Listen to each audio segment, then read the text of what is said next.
Good afternoon, everyone. Bonjour. We're having a great caucus meeting. I'll share with you that we're talking a lot about the major priorities that we have for the next year. And probably without surprise, it's going to be dealing with the healthcare crisis. We really are worried about the privatization in Ontario and other provinces signaling more of that, and how we are in a very vital moment right now where the healthcare system is really feeling overrun. Emergency room wait times, children's hospitals that are over capacity. So this is a major focus of our discussion. Also, the cost of living and how the brunt of the inflationary pressure and the cost of living pressures are being borne by working class people. And that's been the case in the pandemic as well. And we need to find solutions that don't ask working class people to continue to have to bear the brunt of this crisis. We want to make sure that those at the very top, the ultra wealthy corporations that are profiteering off of this pandemic, off of the war now, are contributing their fair share, and the burden's not falling on workers. Donc, on passe une bonne rencontre avec notre caucus. On a des discussions par rapport aux enjeux qui frappent fort à travers le pays, particulièrement avec les soins de santé. Ça, c'est quelque chose qui est primordial. Et on continue de discuter comment on peut défendre notre système de santé public et universel, parce qu'il y a une grande menace des premiers ministres conservateurs qui proposent des idées pour privatiser notre système. Ça, c'est quelque chose qu'on veut arrêter, parce qu'on veut garder un système qui est là pour tout le monde. Aussi, on parle de l'inflation et comment la pression de l'inflation tombe sur les épaules des travailleurs. Et c'est les mauvaises choses à faire, parce que c'est toujours les travailleurs qui sont frappés par les crises. Donc, on va continuer de trouver des solutions pour demander aux ultra riches qui profitent de cette inflation de payer le juste part et de donner le respect aux travailleurs. With that, I'm ready for any questions you might have. Je suis prêt pour vos questions. Yesterday, oh, sorry, do I just raise them? Yeah, no, this is a new system. Okay. This is back to the original way. This is cool. Yeah, I think you just jump in, yes. Yesterday Rachel Notley had said regarding just transition, she said just get rid of it. Do you think she has a point here, and do you think your party's initiatives, especially just transition legislation, could affect the outcome of the upcoming election in Alberta? I think we have to take anything that Rachel Notley says very, very seriously.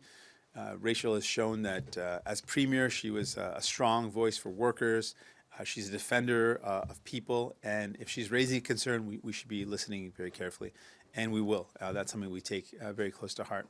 We know that with some of the decisions of the Biden administration around investments in clean energy, that if we don't take appropriate steps at the national level in Canada, workers might fall behind. So we do need to have a response that ensures that workers are not being left behind, that we have an investment strategy, a jobs creation strategy that ensures jobs in Canada for tomorrow and for the long term. And that's something that we have to be very aware of, and we're going to continue to work hard to make sure energy workers, resource sector workers are protected, their jobs are there for them, and that there are jobs that are long-lasting and sustainable that are built for them. And so those are things that we think are very important priorities. And I think when it comes to tackling the climate crisis, Premier Notley has shown that she is someone that can be a trusted ally and a champion for workers, but also for the environment. Someone like Daniel Smith is shown the opposite, someone who wants to just sow division, someone who doesn't want to work with the federal government and doesn't really want to work for people. And so that's a clear choice that Albertans will have, someone who can defend workers and also find ways to deliver for Albertans by working with the federal government, or someone like Daniel Smith who just wants to cause division. Quand vous parlez des ultra-riches, il me semble que les libéraux en ont déjà fait beaucoup là-dessus. Qu'est-ce que vous voulez voir de plus? Est-ce qu'il faut que ce soit dans le budget? Et si ce n'est pas dans le budget, allez-vous renier l'entente? Donc, quelques éléments que le gouvernement a fait, c'était grâce à nos efforts. Et c'est dans l'entente qu'on a forcé le gouvernement de faire ces choses. Par exemple, le fait qu'on a augmenté la taxe sur les banques et les entreprises d'assurance. Ça, c'est quelque chose qu'on a forcé le gouvernement de faire. Ça, c'est une bonne chose. La question, c'est qu'est-ce que vous voulez de plus? Oui. Si ce n'est pas dans le budget, allez-vous voter contre? Ce qu'on veut de plus, c'est une taxe sur les profits excessifs. C'est quelque chose que les autres pays ont mis en œuvre. Les autres ont mis en œuvre. Les autres pays comme le Royaume-Uni, l'Union européenne, aussi l'Espagne et l'Allemagne, ils ont allé de l'avant avec cette idée de mettre en œuvre une taxe sur les profits excessifs. C'est une stratégie qui peut arrêter ou décourager les grandes entreprises d'exploiter cette situation d'inflation parce que dans cette crise où les gens ont de la difficulté à acheter les épiceries, on a entendu les histoires où les familles vont acheter les épiceries et disent qu'on ne peut pas aborder telle chose parce que ça coûte trop cher. Tout le monde a entendu les histoires de poulet qui étaient trop chers. Donc, c'est un grand problème. Et en même temps, les entreprises d'épicerie font des profits massifs. Donc, ça, c'est quelque chose qu'on peut régler avec une taxe sur les profits excessifs.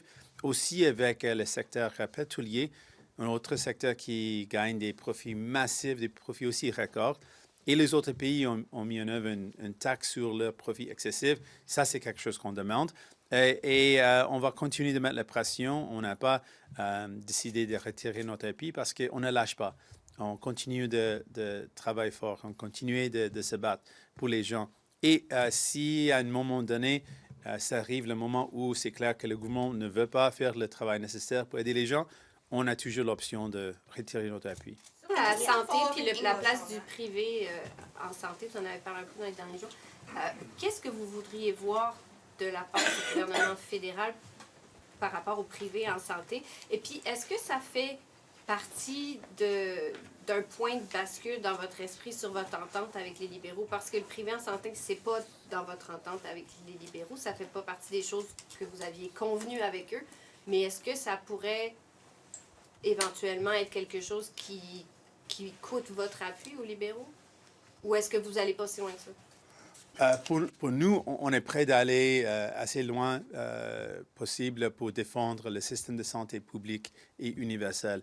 Et on est fortement contre l'idée de la privatisation. Et c'est inclus dans l'entente, dans l'esprit de défendre notre système de santé, de défendre le système de santé canadien. Et le système de santé canadien, le fait qu'on ait ajouté ça dans l'entente, ça veut dire que les Canadiens et les gens à travers ces pays ont fier d'un système de santé qui est là pour tout le monde. Et où ça ne dépend pas sur votre salaire ou combien d'argent vous avez dans la banque. Tout le monde peut avoir accès à ces services. Donc, ça, c'est essentiel.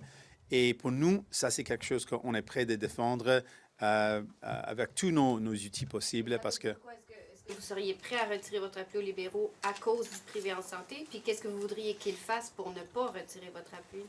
Ce qu'on veut qu'ils fassent, c'est qu'ils ne donnent pas d'argent aux provinces où ils défendent le système de santé publique avec tous les outils qu'on a au niveau fédéral. Ça veut dire si Doug Ford, comme il a fait, propose d'utiliser notre argent public pour augmenter les services privés, ça c'est quelque chose que le gouvernement fédéral, Justin Trudeau, doit arrêter, doit dénoncer, doit utiliser la négociation pour dire non, ce n'est pas acceptable. Parce que pour nous, c'est clair, on veut avoir un système qui est public. With the budget coming up, sort of similar to the question that my colleague asked in French, we've got the budget coming up. Do you have any must-haves that you want to see from the government in the budget that you know that your support will be conditional on, that you would be willing to withdraw your support of the government over? Well, a couple of things have to be there based on what we force the government to do in our agreement. And that's the dental care. There has to be enough funds to move forward with the National Dental Care Program, which is to cover all teenagers, seniors, and people living with disabilities that qualify for the program. That has to be there for that national program where you can go into a dentist's office, you can go into a hygienist's office, and your bill will be covered. That's obviously a clear requirement that has to be in the budget. In addition, we know that we've been very forceful on the idea that we need to invest more in healthcare generally. So we want to see investments in healthcare broadly speaking as well. We've always said we need to do both. Defend what we have and expand it. And those are some of the things we expect to be in the budget. Est-ce que Pharmacare, l'assurance médicaments, c'est un deal breaker cette année? Oh oui, c'est absolument dans notre entente. On a forcé le gouvernement dans l'entente de introduire et passer un projet de loi sur l'assurance médicaments universelle. Donc, ça, c'est l'encadrement légal ou legislative framework pour aller de l'avant avec l'assurance médicaments. Donc, ça doit être là dans cette année, jusqu'au fin de l'année. On doit avoir cette projet de loi introduit et puis passé. Can you repeat that in English? Yeah, absolutely. We need to see, according to what we force the government to do, we want to see a national framework for pharmacare presented in Parliament and passed in Parliament by the end of the year.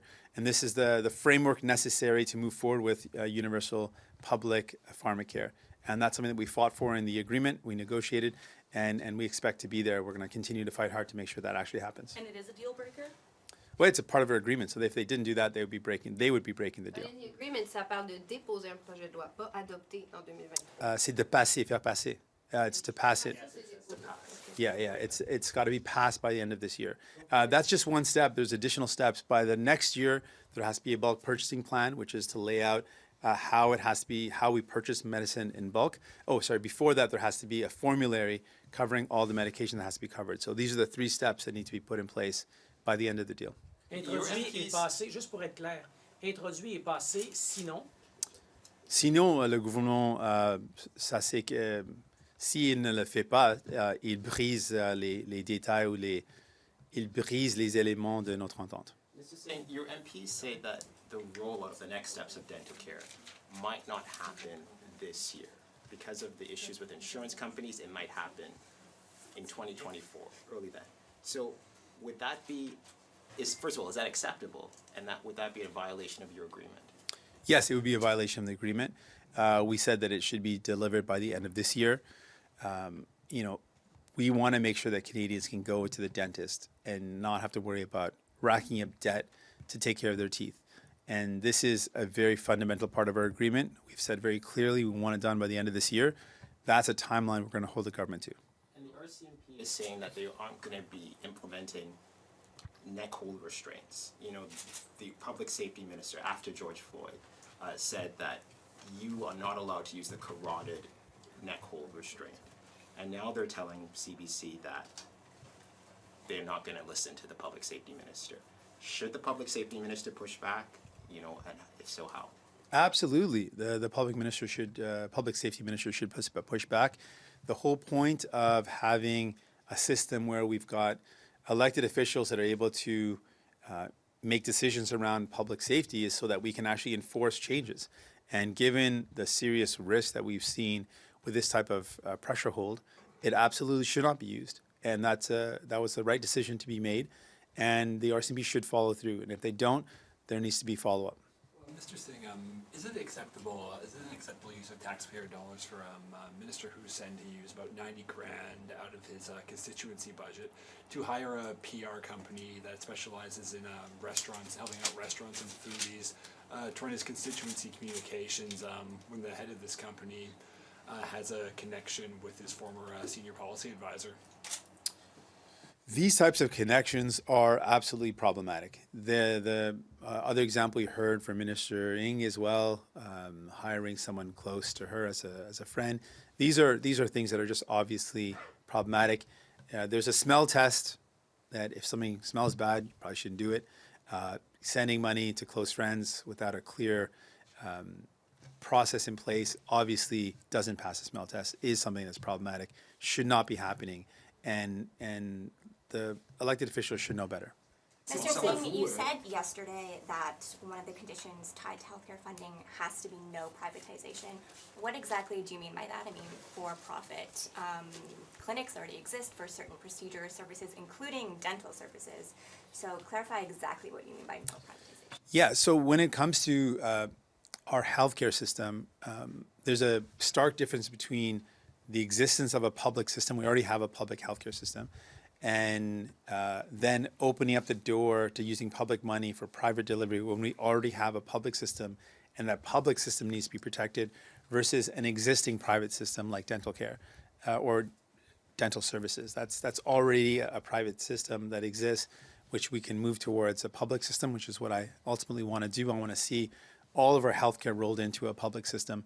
That was actually, if you look at the commissions around healthcare, the vision of healthcare was always that we should cover people from head to toe, that it should include medication, it should include dental care, and those steps were not taken at the time when the commission was done. But that was always supposed to be the vision. In fact, many countries around the world that have universal healthcare include dental care as a component, include medication coverage. So I would like to see our care public.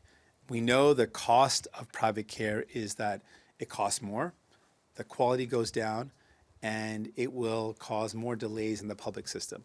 And so when it comes to the current negotiations, we want one of the conditions that Prime Minister Trudeau talks about, the conditions, and they're very important. We agree conditions are important. One of those conditions should be that public money from the federal government should not be going towards enriching private companies. And any new money that we invest in, any new money that we invest in the healthcare system, shouldn't be going towards private delivery.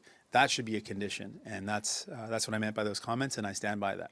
En français, je veux juste préciser en français là-dessus, parce que vous avez bien établi vos demandes, je comprends bien, mais vous n'avez pas vraiment répondu quand je vous ai demandé si ça fait partie des, pour reprendre le mot conditions, à votre appui aux libéraux. Est-ce que ça, le privé en santé, ça aussi, ça pourrait être quelque chose qui fait en sorte que vous retirez votre appui aux libéraux, ou c'est plus une demande générale qui ne tombe pas dans cette catégorie-là? Avec tous nos demandes, notre premier but, c'est de réaliser les demandes. Donc, ça, c'est premièrement notre but. Notre but, ce n'est pas toujours d'utiliser une demande pour avoir une excuse de faire déclencher une élection. On honnêtement veut réaliser ça. Donc, avec notre demande de ne pas utiliser l'argent public fédéral pour enrichir les entreprises privées, oui, c'est quelque chose que je pense que le gouvernement fédéral doit faire, doit s'assurer qu'on n'utilise pas l'argent comme ça. Donc, si après nos batailles, après on met les efforts, après on met les pressions, c'est clair que le gouvernement ne veut pas faire ce qu'il faut pour les gens, on a toujours l'outil de retirer notre appui. Mais pour l'instant, ce n'est pas ce qu'on veut faire. Ce qu'on veut faire, c'est de forcer le gouvernement de faire ce qu'il faut. Concernant le retour des fonctionnaires au bureau cette semaine, d'abord, quel constat est-ce que vous voyez, que vous faites de ce retour-là? Est-ce que le gouvernement fédéral était prêt à cette nouvelle politique-là, à l'adopter? Et surtout, est-ce que toute la notion de productivité que le gouvernement disait avant Noël, aujourd'hui on entend des fonctionnaires dire qu'ils perdent de la productivité en revenant au bureau parce que c'est pas prêt. Vous, comment vous réagissez à tout ça, à toute cette situation-là? Généralement, c'est un exemple du gouvernement fédéral et du gouvernement libéral qui ne gère pas ces dossiers dans une bonne façon. Parce que plusieurs problèmes. Premièrement, il me semble, et j'ai lu les mêmes rapports, j'ai parlé avec les gens, il me semble que le gouvernement fédéral n'était pas prêt. Donc ça, c'est un problème. Deuxièmement, ils n'ont pas consulté les syndicats ou les travailleurs. C'est essentiel pour n'importe quelle décision, quand on fait une nouvelle décision, quand on prend une décision, on doit parler avec les travailleurs, on doit consulter les travailleurs et les syndicats. Ce sont les mêmes fonctionnaires qui ont fait tout ce qu'il faut pour livrer la PCU. Oui, la PCU, pendant le temps difficile de la pandémie. Ils ont fait beaucoup pour sauver les vies des gens, effectivement, en donnant l'argent direct, en aidant les gens. Ils ont fait tout ça et maintenant, le gouvernement libéral ne donne pas le respect aux gens. Donc, ça, c'est problématique. Est-ce que le gouvernement devrait reculer sur sa politique? Oui, je pense qu'il doit faire une consultation, parler avec les travailleurs, s'assurer qu'ils ont un plan après la consultation et puis s'assurer que ça respecte les travailleurs et puis ils ont les moyens d'aller de l'avant avec cette nouvelle politique. If we're concerned about the cost of eggs, chicken, and dairy, do you think the government should put pressure on the supply management marketing boards to lower the price? I think the pressure point that we've been raising is the fact that the grocery stores are making massive profits. And at a time when Canadians are struggling to buy their groceries, and on the same hand, those very same corporate grocery stores where people buy their groceries from are making massive profits, The real problem is the corporate greed. And we've seen a number of economists point out that many companies or large corporations are using, CEOs are using inflation as a cover to increase their profits. And what happens often in these type of situations, we see workers are hurting, are struggling, can't buy their groceries, are putting food items back, are not buying what they normally buy. And then CEOs are making massive bonuses. Large corporations are making huge profits. That's a problem. And one of the tools we have to deal with that would be to put in a windfall tax or an excess profit tax to discourage the gouging or exploiting of this crisis and the gouging of people. So that's a tool that we encourage the government to use that would help discourage the price gouging. We've called for, and we're seeing now a food price investigation, which is something important, as well as the Competition Bureau looking into potential price fixing. All these are important steps that we've been leading the charge on to deal with the cost of food being so high. Pour revenir sur les transferts en santé, les négociations en ce moment, donc le gouvernement Trudeau veut des données sur la performance des systèmes de santé des provinces. Vous voulez pas que cet argent-là se retrouve dans le système privé. Est-ce qu'il y a d'autres éléments, d'autres conditions que vous voulez voir le fédéral imposer aux provinces avec cet argent-là? En général, je pense que les gens appuient l'idée de transparence. Donc, on doit s'assurer que si on dépense l'argent pour les soins de santé, ça va aux soins de santé. Donc, en général, c'est une peur. Je sais, en Alberta, les gens ont peur que si on donne l'argent à un premier ministre comme Danielle Smith, elle va utiliser cet argent potentiellement pour donner des coupes, des taxes pour les ultra-riches. Donc, ça, c'est un problème. En Ontario, comme j'ai soulevé et vous avez mentionné, on a peur que le gouvernement va utiliser notre argent public, l'argent des gens, l'argent fédéral, pour enrichir les entreprises privées. Ça, c'est aussi un problème. Donc, en général, ce que je veux voir, c'est des actions qui investissent dans notre système de santé, gardent un système de santé qui est public et universel, et donne des bons résultats. On réduit des listes d'attente pour les chirurgies ou pour les centres d'urgence. Donc, ce sont les priorités pour moi. Donc, diriez-vous que, grosso modo, votre position est la même que celle des libéraux? Pas du tout. Les libéraux, ils n'ont pas prononcé sur le problème de la privatisation. Ils ont dit qu'ils n'ont pas un problème avec ce que Doug Ford a dit. Et ils n'ont pas soulevé des inquiétudes. Moi, je suis tellement clair. Nous, comme des néo-démocrates, sommes clairs.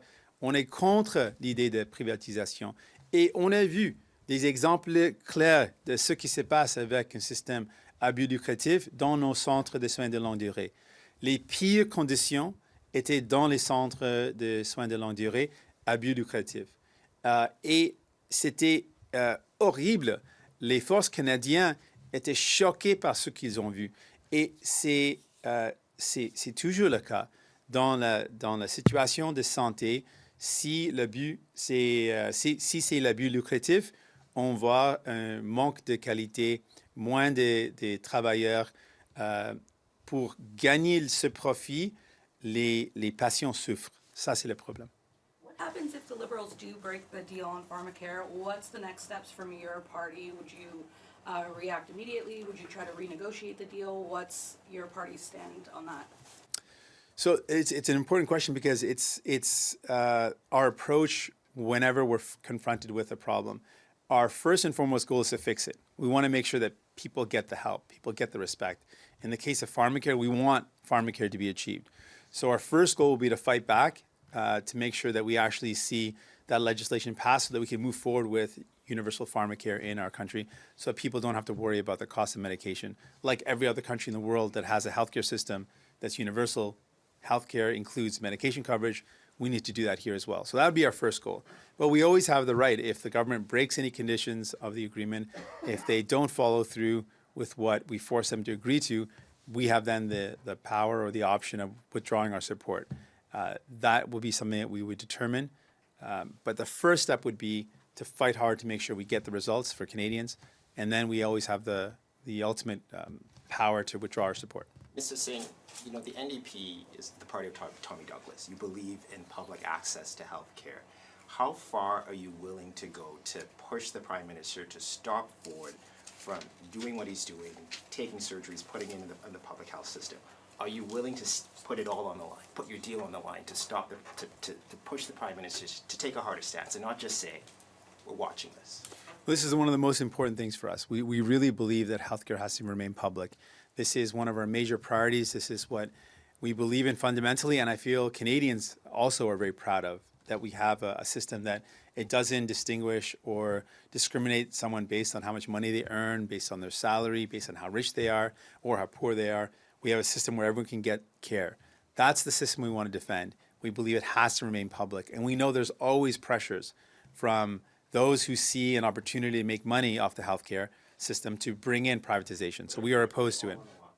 We've always been all in line. This is something that we'll always be fighting with everything we have. It's always all in the line when it comes to healthcare for New Democrats. So every option is on the table. If the government is not willing to defend a public system, we'll always use all options on the table. You've said that you want the premiers to meet with the Prime Minister, or the Prime Minister to meet with the premiers immediately. Do you have a deadline for when you want to see that meeting happen, and what are you prepared to do, especially related to the deal, if that deadline's missed? Well, I laid this out before the end of the last session, and I made it really clear that we need to see action on healthcare. And one of the demands of the premiers has been that the Prime Minister should meet with them. I agree with that. I support that demand. Ultimately, what I wanted to see, and what I still want to see, is action on dealing with the healthcare crisis. I've spoken to nurses who tell me that they go into work breaking down into tears and leave work in tears because they were not able to deliver the care that they were trained to deliver, not because they didn't want to, not because they're not trained and qualified to, but they simply don't have enough resources, enough people working in the wards, working in the departments to deliver the care they were trained to deliver, and they feel heartbroken by that. We've heard from parents that go into children's hospitals waiting hours and hours, sometimes days, to get care. We know that's happening with emergency rooms. We've seen the Red Cross called into the Ottawa hospital.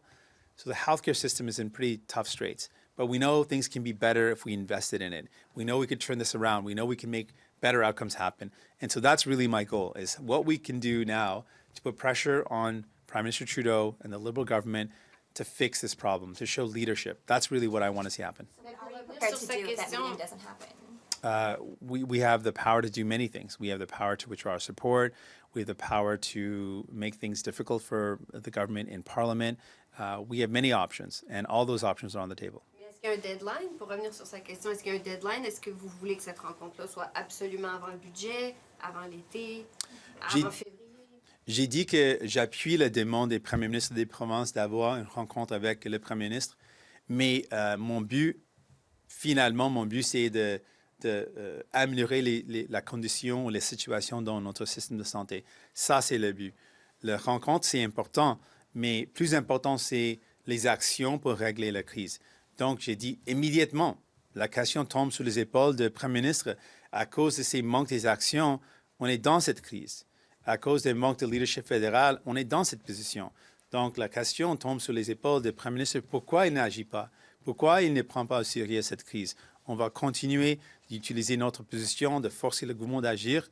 Mais finalement, si le Premier ministre n'agit pas, c'est à lui de répondre pourquoi il n'agit dans cette crise. If we have time, we'll just take a question online.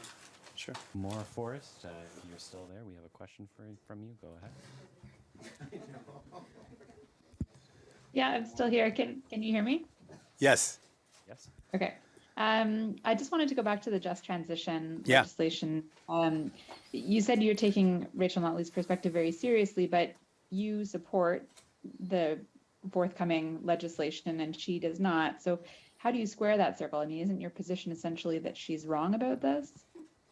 Not at all. I think that Rachel Notley is someone who understands the condition and the plight of workers in Alberta very well.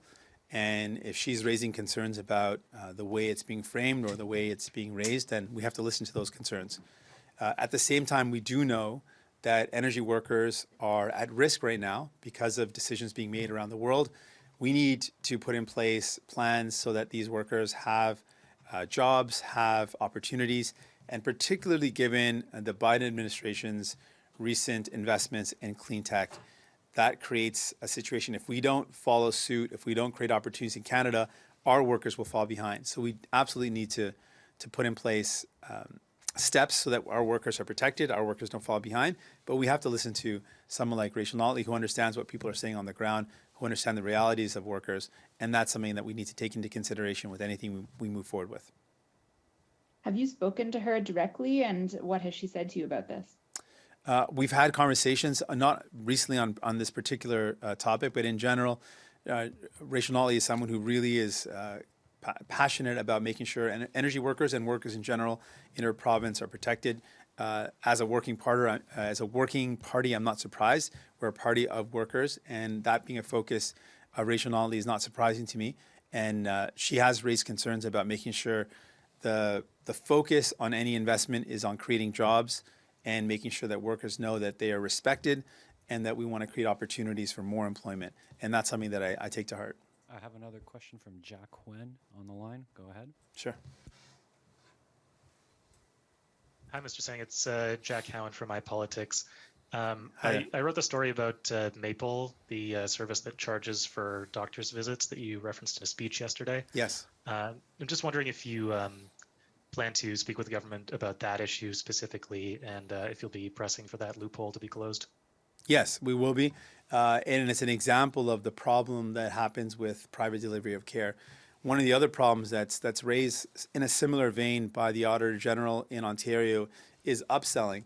Often, Doug Ford claims that you can use your health card to access services.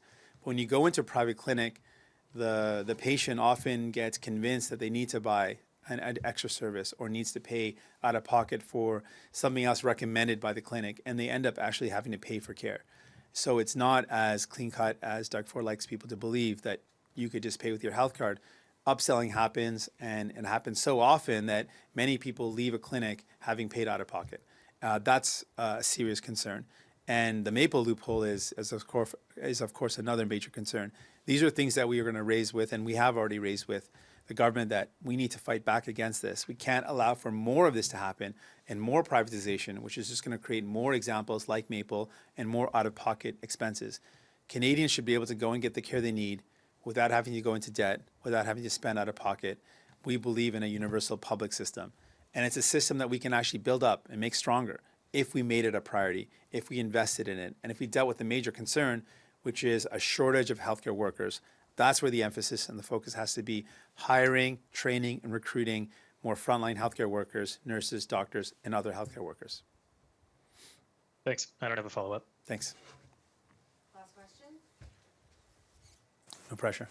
All right. Thanks so much. Thank you.